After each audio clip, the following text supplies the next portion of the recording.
Welcome back. We are looking at solutions of linear congruence equations modulo some natural number n. We saw that if you take this linear congruence which is say Ax congruent to B mod n, then the solution exists exactly when you have that this GCD of A and n divides B. So, this holds that the condition really is on A and n. The condition on B is a very mild condition that you should have that this GCD D divides B, that is a very mild condition which is there on B. So, for instance,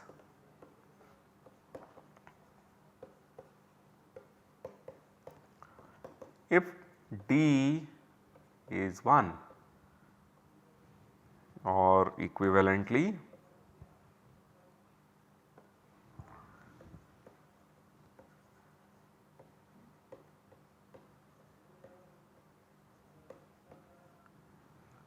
if A and A is co-prime to n,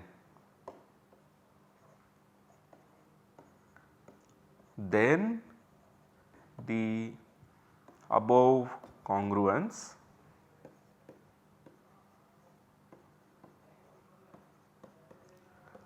has solutions for all B.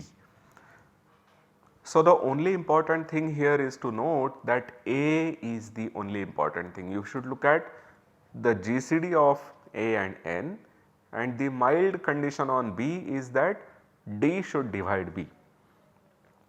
So, I told you in the last lecture that when you are looking at solutions to linear congruences, then there are two problems, which is that there may not be a solution, but now we have gone modulo this problem, so to say, by putting a condition on the GCD of A and n. So, now we know when exactly when there can be solution, but sometimes there are not unique solutions as we have seen in the clock arithmetic already. So, when there are not unique solutions, can we get the exact number of all solutions? That is the question. If there are no unique solutions, how many different solutions can there be? That is the question that we want to answer, and this question is related very nicely with the quotient of n and d. So, this is what we have in the next slide. If you have a solution x naught to the above linear congruence. So, remember the above linear congruence was our Ax congruent to B modulo n. If you have a solution, then all solutions are of the form x naught, which is one solution that you had, plus n upon d into t, where t varies over all integers. So, the statement is quite simple. If you have one solution, all other solutions are obtained by adding multiples of n by d to that solution, and you get all other solutions. So, to prove this lemma, what we will have to do is to show that whenever you have x naught to be a solution, then x naught plus n by d into t is also a solution for every t. This would be one statement, one direction of proving this lemma. Second direction would be to show that any other solution is also of this form. These are the two directions that we will have to prove. So, this is a very important corollary that whenever you are looking at it modulo n, then you will have exactly d solutions modulo n. So, these will be given by x naught plus n by d, and before that you will have x naught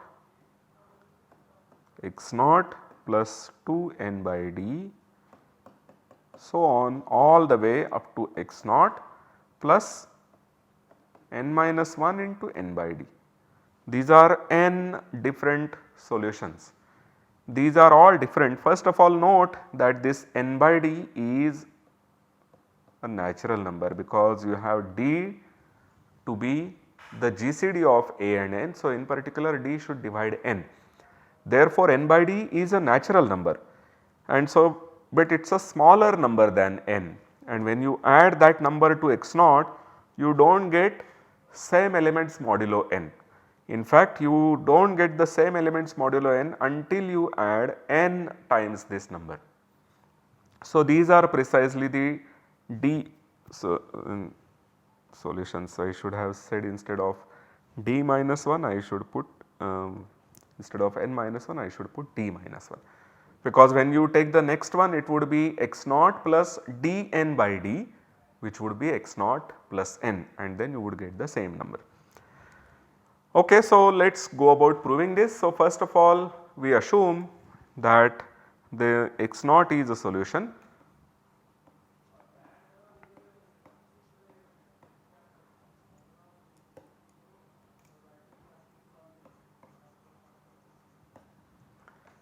A X naught is congruent to B mod N. So, X naught is assumed to be a solution to this linear congruence, and take X1 to be X naught plus N by D into T for some T in integers. You can take it to be any T.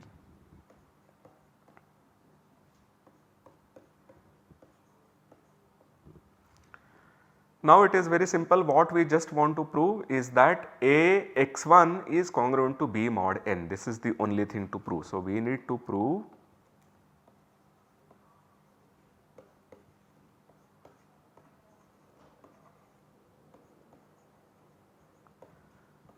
that A X1 is congruent to B mod N. This is all. So, let us go about proving it. So,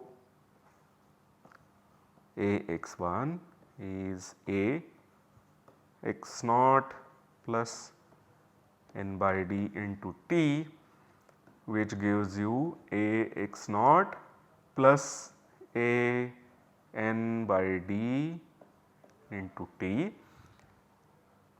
But note that D being the GCD of A and N,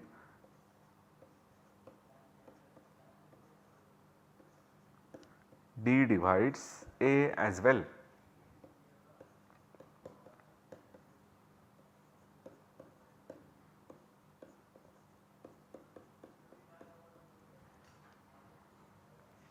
And therefore, this is congruent to A X naught modulo N, because now we have that all these elements are integers. So, we have written A X1 to be equal to A X naught plus N times an integer, and therefore, we get that A X naught is congruent to A X1 modulo N, and thus we get it to be congruent to B mod N. So, one side was quite easy. We assumed that X naught is a solution, and then we proved that any X1 which is given by X naught plus N by dt is also a solution. Now, we have to prove the other direction, which is that we will start by assuming that there are two solutions, and we will prove that the other solution is equal to the first solution plus an integer multiple of N by D. This is what we need to prove.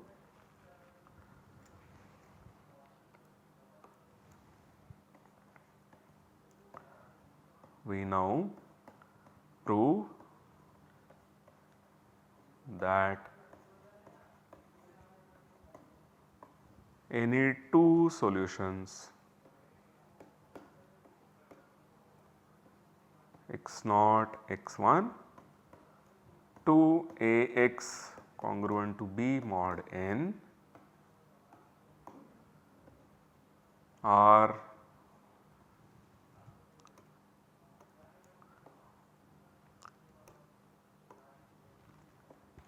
related by x1 equal to x naught plus n by dt for some integer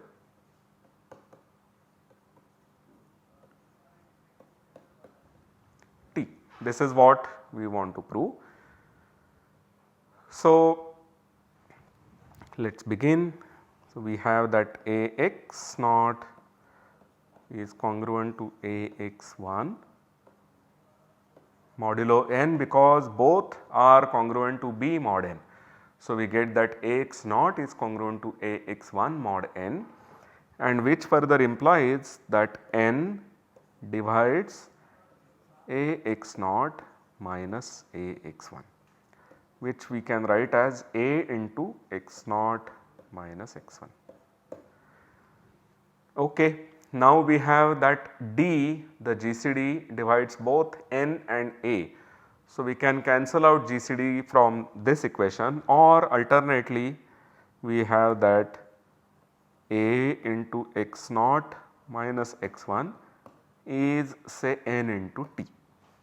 Because n divides this difference A into x naught minus x1, we have that A x naught minus x1 is n into t, which further gives us. So, we have that A x naught minus x1 is n into t, and this gives us that d into A by d x naught minus x1 is d into n by d t.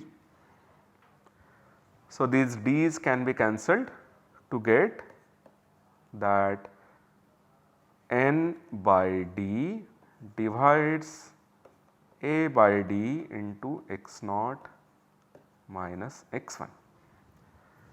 So, here we have two integers, one is this A by d and the other is n by d, and we have that n by d divides A by d into x naught minus x1. The GCD that was there for both A and n has now been cancelled on both sides. Therefore, the GCD of A by d and n by d is equal to 1. There is no common prime factor between n by d and A by d. So, all the prime factors of n by d would go and divide the difference x naught minus x1. With all the powers that it would divide n by d, it would divide the difference x naught minus x1. So, what we therefore get is, so since this GCD is 1, we get n by d divides x naught minus x1, or x1 is x naught plus n by d into some s.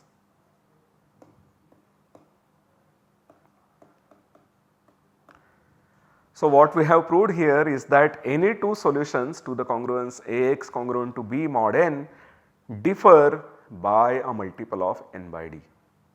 And therefore, when we saw the example in earlier about clock arithmetic, where we had 2x congruent to 8 modulo 12, the GCD of 2 and 12 was 2, and so we got exactly 2 solutions there. 4 into 2 is 8, similarly 10 into 2 is also 8. And n by d, remember n is 12, d is 2, so n by d is 6, and indeed 4 and 10 differ by 6, that was the only difference between 4 and 10. So, any two solutions differ by a multiple of n by d, and if you have got one solution, any other solution is obtained by adding a multiple of n by d. So, this way we get a complete description to the solutions to the linear congruence Ax congruent to B mod n. With this, let us go and do some simple examples to get hang of this correctly. So, suppose we are asked to solve the linear congruence 7x congruent to 3 modulo 12. So, first of all what we do is to find the GCD.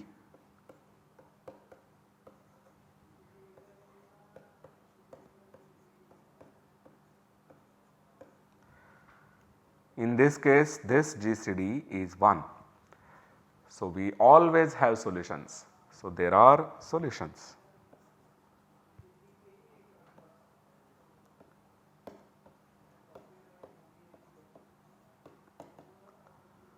To the congruence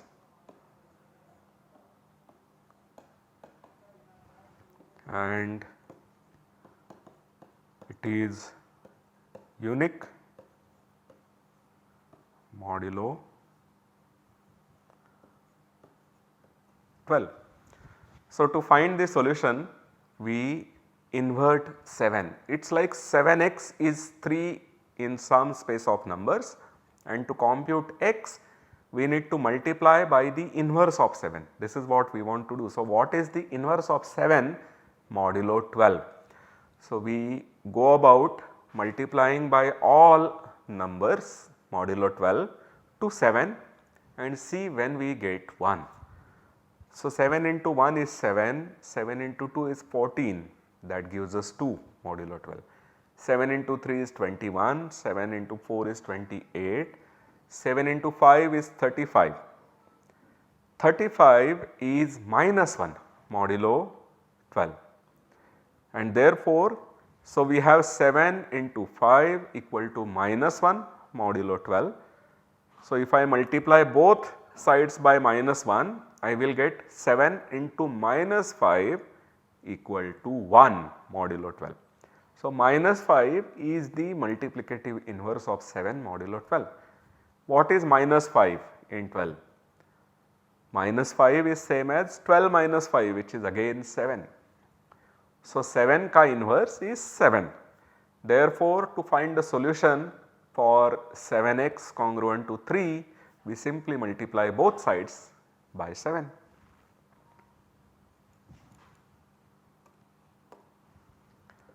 Seven x congruent to 3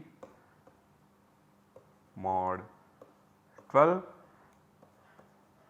then 7 into 7x is congruent to 7 into 3 mod 12. This side is 21 or 9 modulo 12, and this side we simply get 49, which is simply x. So, thus x congruent to 9 mod 12 is the unique solution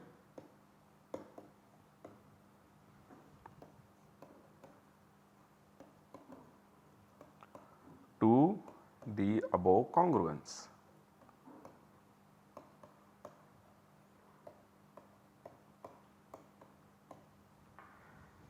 Right?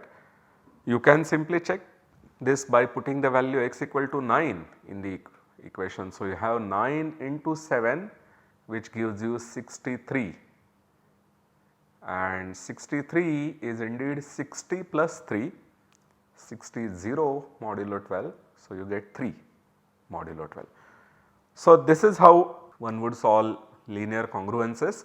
Let us also see one more problem where we have multiple solutions when we do not have a unique solution.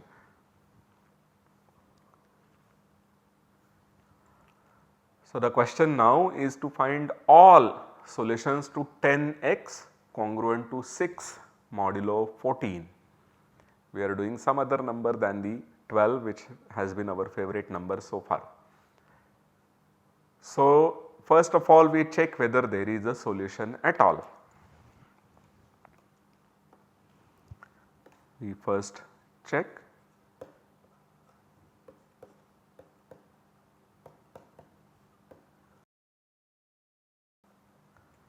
there is a solution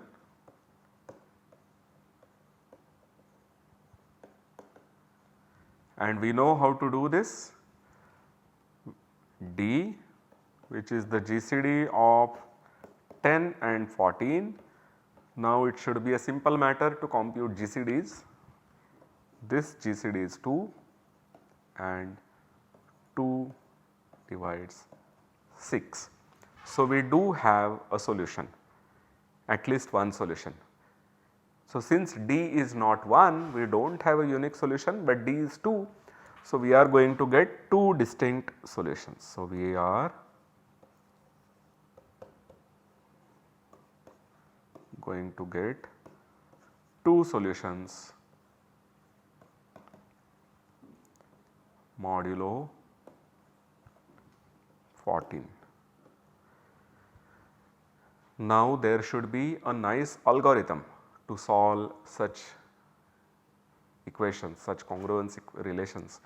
We will see whether there is such an algorithm, but let us just try our hand and solve this problem. So, what we want to do first of all is to solve for 10x congruent to 6 modulo 14, and we observe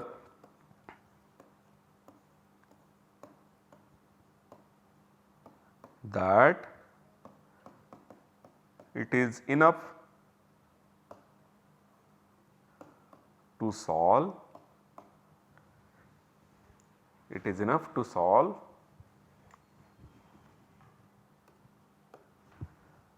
5x congruent to 3 mod 7. Why is this enough to solve?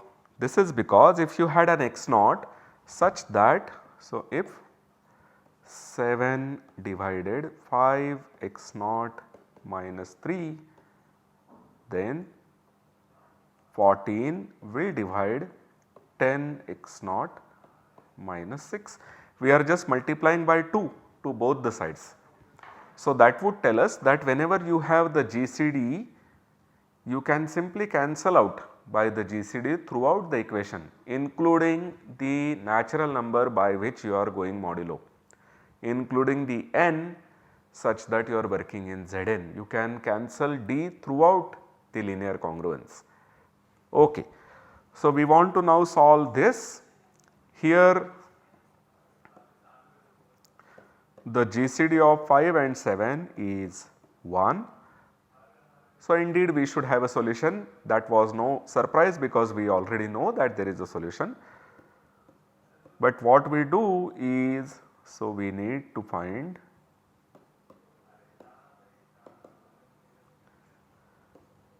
a number alpha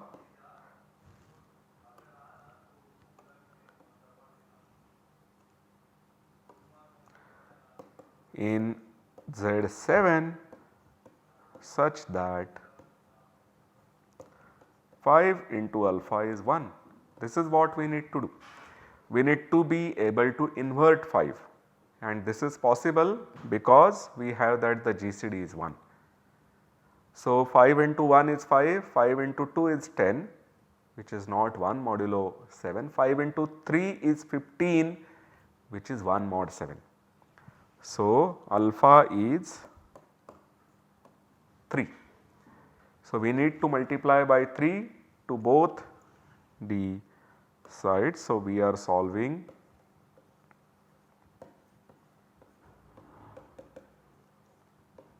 five x congruent to 3 mod 7 and 5x into 3 is congruent to 3 into 3 mod 7. 3 into 3 is 9, which is 2 modulo 7. 5 into 3 is 15, 15x is x modulo 7. So, we get that x is 2 mod 7.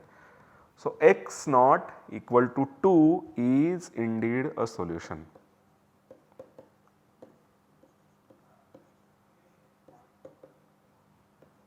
To the congruence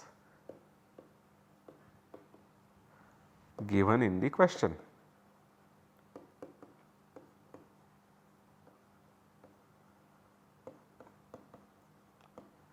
Because if you put 2 in 10x, you get 10 into 2, which is 20, and 20 is indeed congruent to 6 modulo 14. So, 2 is a solution. What can be the other solution? So, remember n is 14, d is 2, so n by d is 7, and therefore 2 plus 7, which is 9, that is one more solution. because 10 into 9 is 90 and 90 is 84 plus 6. 84 is a multiple of 14 and therefore 90 is also 6 modulo 14. So, thus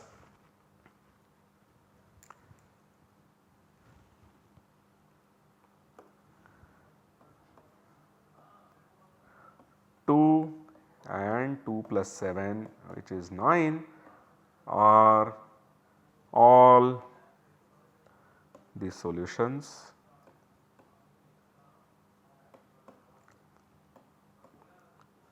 to our congruence.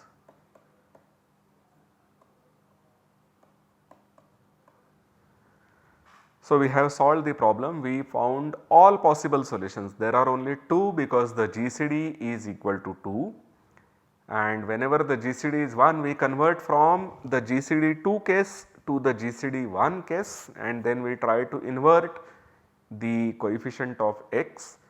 This is what we do and I told you that it would be nice to have an algorithm to solve these linear congruences. So, indeed there is an algorithm which we have been following up to now. The algorithm is as follows.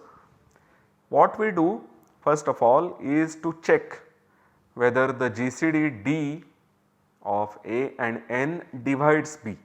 This is the most important case. So, if this does not happen, if the GCD does not divide B, then there are no solutions.